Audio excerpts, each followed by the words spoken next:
Macular degeneration is a tragic disease that affects our seniors. More than 2.5 million people's vision is diminished because of macular degeneration in our patients over 60 years of age. Now, if I take this eye model and show you, the eye is actually a ball, and we have a clear watch glass front. There's a lens inside that helps focus the light, and the real work occurs in the very back here. It's sort of like the film in a camera. There's a very small area called the macula where we see 20/20. That is a very high circulation area. Anything that affects your circulation or hereditary or associated with smoking can damage that area. And your vision slowly deteriorates, mostly in the center. Things look a little distorted. When you're looking at a card, let's say you're looking at a reading card, some of the center is missing, but the sides are still good. That's one of the earliest signs that you have macular degeneration. There are specialists for macular degeneration. They're called retinologists. It's interesting. I'm a specialist of the front of the eye. Can you imagine? Little tiny eye, specialists of the front, specialists of the back, specialists of the gel in the eye, specialists of the very front. I deal with everything in the front. I'm an anterior segment surgeon. That means I do cornea work. If the cornea is cloudy, such in this model, you can see that it becomes opaque. We can do corneal transplants, a whole bunch of things to get that clear. Behind that is the human lens. If that lens starts to get cloudy, that's a cataract. We can take that out and put it in an implant. However, if your macula is bad, it doesn't really matter how the rest of this works, because if the image isn't interpreted properly, then you have a problem. There are actually specialists called retinologists who manage and care for the more complex forms of macular degeneration. As a matter of fact, we give anti-VEGF, which is an endothelial growth factor, a little injection that only takes a moment and can stop some forms of macular degeneration.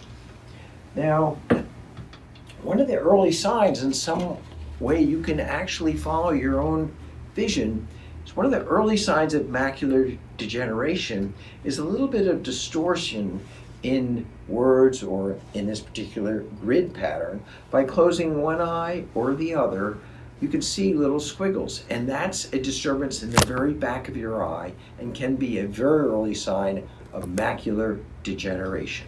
An ophthalmologist can diagnose macular degeneration by looking at the back of your eye. Once again, when you come in to see your ophthalmologist, we dilate the pupil and we look at that circulation and the blood vessels and that area of the eye called the macula. I always say, when it's quite severe, it looks like the New York Giants played on the back of your eye with lots of spike holes. And what happens is there's a disruption to one of the layers of the macula, which is a pigmented layer, and that gets little sort of holes in it. It's called drusen. And when we see that, that can be a very early sign of macular degeneration. But you don't want to wait until you have symptoms. I think after the age of 60, you need to be seen every year by your ophthalmologist, an eye care specialist, to check your maculas and your vision. It's critical because in our later years, vision is one of our most important senses. The risk factors for macular degeneration are a lot because it's so different. Yes, you can be unfortunate and have bad genes. That does happen. However, smoking is the leading cause of macular degeneration. Smokers develop macular degeneration 10 times more frequently than the normal population. What's really fascinating is in Canada, there's these terrible pictures of cancer and mouth cancer and terrible photos on the back of a pack of cigarettes. And they fought like hell in Canada not to have those pictures, the tobacco industry. But also on a pack of cigarettes in Canada, it says cigarettes may cause blindness, because probably it is the leading cause of macular degeneration. Here in the United States, where we have very strong tobacco companies, and of course, they have a great influence on the packaging, health experts were unable to get that labeling on cigarettes in the United States. And stopping smoking is the most important thing you can do to preserve your vision. Now, what other good things can you do to help preserve your macular function? You know how your mom used to say, eat your spinach? She was right, because green leafy vegetables, collard greens, broccoli, spinach, Swiss chard, those things seem to have a lot of zeaxanthin, and that is something that can help you avoid macular degeneration. Now, in certain individuals, there are specialized vitamins called ARIDs, 1 and 2, which help protect the macula from degeneration. The other thing, like your doctor always says, exercise. If your BMI is over 30, your chances of macular degeneration is 7 times greater than the normal population. So maintaining weight and exercise, because this is a high blood flow area, just like your kidneys, your heart can be affected, and your brain by poor circulation. The eyes also have a high flow area where exercise helps to preserve circulation. The at-risk population for macular degeneration is sort of a subgroup. First of all, it's anyone over the age of 60. It's an age-related macular degeneration.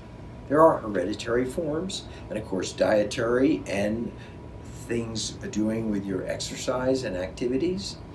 But the at-risk population is 60 or above. And that's a very important time for you to be seeing your ophthalmologist to be sure you don't have this terrible, tragic disease. The way you can help to prevent macular degeneration is pretty simple. Don't smoke, don't eat too much, and make sure you go to the gym or exercise on a regular basis.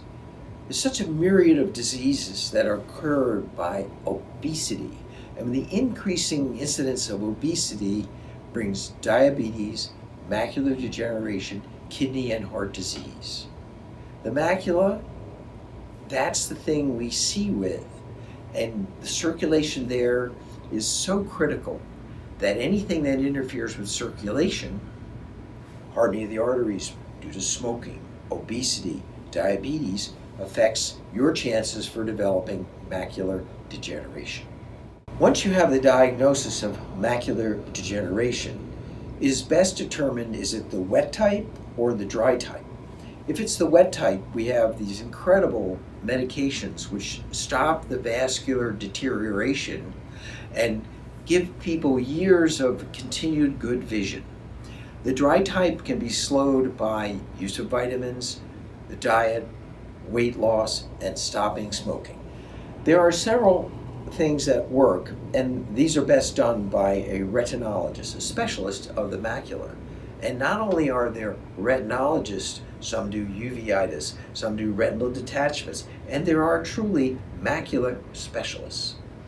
They can best diagnose whether this is the wet type or the dry type.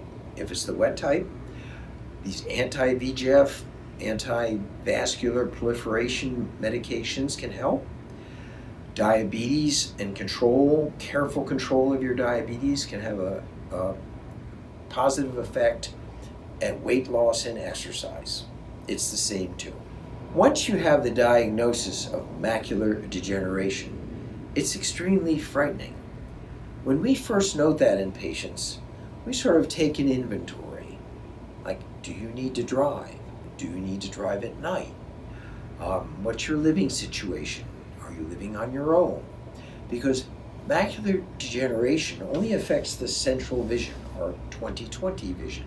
But even with relatively poor vision and just side vision, which might be as poor as 2100 or 2200, you still can get around really well and ambulate. And with magnifiers and low vision aids, you can see enough to do your books and pay your paychecks and take care of most activities. Only when macular degeneration becomes very severe do those activities become more difficult. But as a rule, macular degeneration does limit your daily activities, but you can modify them and use prosthetic devices, magnifiers, even your cell phone to enlarge things you can't see well beyond what your reading glasses might do.